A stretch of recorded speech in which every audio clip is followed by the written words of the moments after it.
আমরা বুদ্ধগয়ার দর্শনের শেষে এসে পৌঁছালাম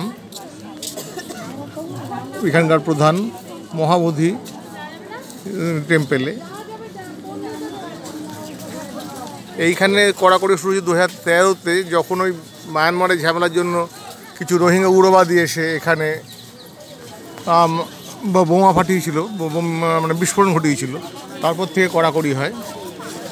তার আগে আমরা এসেছি 2009, তখন একদম ফাঁকা ছিল, বা তার আগেও এসেছি, এখানে কিছুই ছিল না কড়াকড়ি। কিন্তু বর্তমানে যা সামাজিক পরিস্থিতি, বিশ্বের পরিস্থিতি যেমন অবস্থা, তারপর রাজনৈতিক পরিস্থিতি, তাতে সর্বত্রই আজকাল এরকম কড়াকড়ি। কলকাতাতে দক্ষিণেশ্বর মন্দির আগে কড়াকড়ি ছিল না, এখন বহু বছর হয়েছে কড়াকড়ি শুরু হয়েছে। এরকম সব জায়গাতেই কড়াকড়ি চলছে। আমরা জগন্নাথ মন্দিরের দিক দিয়ে আমরা এসেছি মহাবোধি মন্দিরে।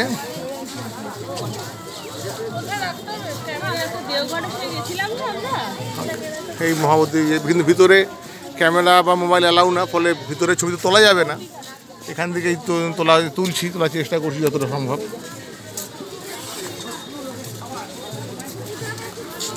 জগন্নাথ টেম্পল, রামজনকী টেম্পল এদিকে, তার পিছন দিকে আমরা এই সামনে শ্রী মহাবোধি টেম্পলে। আগে গিয়ে তো মোবাইল জমা রাখতে হবে, ফলে ভিতরে ফটো নেওয়া সম্ভবই না। এখানে সবাই বুদ্ধ ধর্মাবলম্বীরা এখানে তাদের দণ্ডি কাটছেন, তাদের ক্রিয়াকলাপ, ধর্মীয় ক্রিয়াকলাপ তারা করছেন এখানে।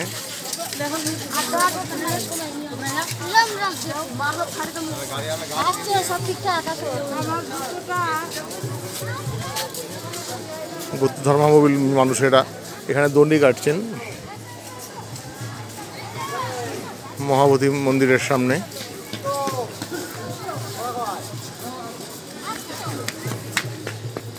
হিন্দু ধর্ম অর্থাৎ সনাতনী ধর্ম থেকেই বৌদ্ধ ধর্মের উৎপত্তি মনে করা হয়, কারণ বুদ্ধের জন্ম অর্থাৎ কপিলাবস্তুতে পিতা শুদ্ধোধন বা মাতা যশোদা, তারা নিশ্চয়ই সনাতনই ছিলেন।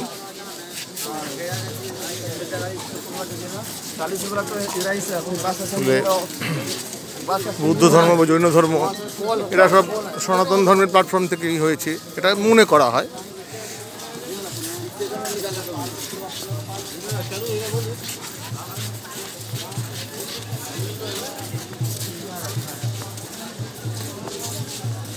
আমরা গিয়েছিলাম সুজাতা মন্দিরে, ওখানে ওনাকে উনি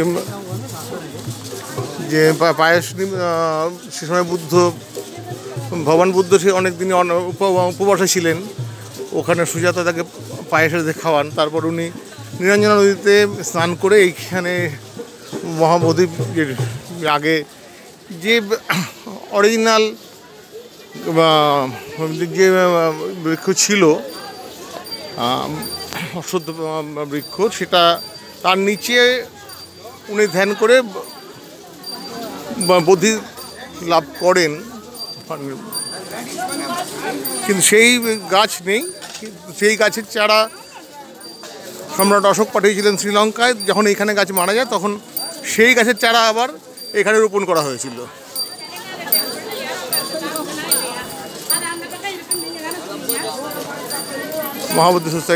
মহাবোধি মন্দিরে ঢোকার পথের দিকে আমরা যাচ্ছি।